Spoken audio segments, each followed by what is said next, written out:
ഒരു മാസത്തിനു ശേഷവും ഗൾഫ് രാജ്യങ്ങൾക്കെതിരെ ആക്രമണം തുടർന്ന് ഇറാൻ 11 മിസൈലുകളും 27 ഡ്രോണുകളുമാണ് ഇന്നലെ യുഎഇയുടെ പ്രതിരോധ സംവിധാനം തകർത്തത്. സുരക്ഷാ മുൻകരുതലിന്റെ ഭാഗമായി ബഹ്റൈനിൽ കടൽ മാർഗമുള്ള യാത്രയ്ക്ക് നിരോധനം ഏർപ്പെടുത്തി. രാജ്യങ്ങൾക്കെതിരായ ആക്രമണം തുടരുകയാണ് ഇറാൻ. യുഎഇയെ ലക്ഷ്യമാക്കി ഇന്നും ഇറാൻ ഡ്രോണുകളും മിസൈലുകളും അയച്ചു. 11 മിസൈലുകളും 27 ഡ്രോണുകളും ഇന്ന് തകർത്തതായി യുഎഇ പ്രതിരോധ മന്ത്രാലയം അറിയിച്ചു. ഇറാൻ ആക്രമണം തുടങ്ങിയ ശേഷം ഇതുവരെ 425 ബാലിസ്റ്റിക് മിസൈലുകളും 15 ക്രൂയിസ് മിസൈലുകളും 1941 ഡ്രോണുകളുമാണ് യുഎഇ നേരിട്ടത്. 11 പേർക്കാണ് ഇതുവരെ ജീവൻ നഷ്ടമായത്. 178 പേർക്ക് പരിക്കേൽക്കുകയും ചെയ്തു.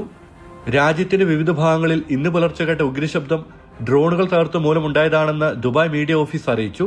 സൗദി അറേബ്യയുടെ കിഴക്കൻ മേഖലകളിൽ ക്രൂയിസ് മിസൈലുകളും ഡ്രോണുകളും തകർത്തതായി സൗദി പ്രതിരോധ മന്ത്രാലയം വ്യക്തമാക്കി. ബഹ്റൈനിൽ ഇന്ന് പുലർച്ചെ ജനങ്ങൾക്ക് ജാഗ്രതാ നിർദ്ദേശം നൽകി. 3 തവണയാണ് ബഹ്റൈനിന് നേരെ ഇന്ന് ഇറാന്റെ ആക്രമണ ശ്രമങ്ങൾ ഉണ്ടായത്. സുരക്ഷാ മുൻകരുതലിന്റെ ഭാഗമായി രാജ്യത്ത് കടൽ മാർഗമുള്ള യാത്രയ്ക്ക് നിരോധനം ഏർപ്പെടുത്തി. വൈകിട്ട് 6 മുതൽ പുലർച്ചെ 4 വരെയാണ് വിലക്ക്. മത്സ്യബന്ധനത്തിന് നിരോധനമുണ്ട്. ജനം, ദുബായ്.